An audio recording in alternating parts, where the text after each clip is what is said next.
dit je ne bois pas parce que ça ne me savait pas avec moi. Je n'ai pas affaire avec, je n'ai pas problème avec lui. Mais quand il dit je ne bois pas parce que le Coran dit de ne pas boire, ou bien l'islam interdit l'alcool, alors c'est un menteur. Non, je vais vous expliquer ça. Ok. Ouais. Je peux te montrer dans le Coran. Je ne parle même pas de Bible. Noir sur blanc. On va lire et tu vas voir que même le Coran recommande aux musulmans même de boire dans les mosquées. Le Coran recommande aux musulmans, ils peuvent boire dans les mosquées, dans les lieux de prière. Quand on parle de lieux de salade, quand on parle de la salade en l'islam, c'est la prière. Chez nous on dit la prière, mais en l'islam on dit la salade, la prière. Donc quand le Coran dit aux musulmans qu'ils peuvent boire dans les lieux de salade, ça veut dire quoi? Dans les lieux de prière. D'accord, est-ce qu'on va avoir le verset? On va lire le verset, il n'y a pas de souci. Prépare-moi la sourate 7, verset 31. En entrant qui prépare le verset, ce que tu dois savoir, le Coran me recommande aux musulmans de boire même les gbélés. Même le gbélé, tout pinquéré, même les jaunes amers, amour profond. Le Coran recommande aux musulmans de boire ça. C'est pas un péché. Un musulman qui dit bois pas, c'est un menteur.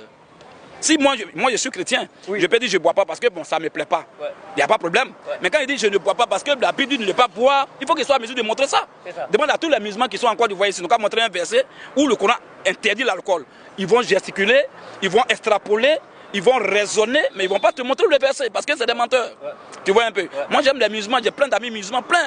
Mais la plus grande preuve d'amour, du véritable amour sincère, consiste à dire la vérité à son frère et puis à sa soeur, même si ça fait mal. Tu vois un peu. Voilà, on va lire. On va lire sur la 7, verset 31. Sur la 7, verset 31. Sur la 7, verset 31, ça c'est pour commencer. Où le Coran recommande aux musulmans, ils peuvent boire même dans les lieux de prière, à la mosquée. On va lire ça rapidement. Oui, vas-y.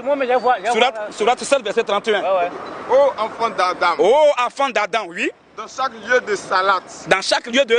Salade. Quand on dit salade, c'est la prière. C'est qu'elle a dit ici. Dans chaque lieu de prière... Portez votre parure. Portez vos habits, oui. Et mangez et buvez. Mangez et ensuite... Et ne commettez pas d'excès. Pourquoi?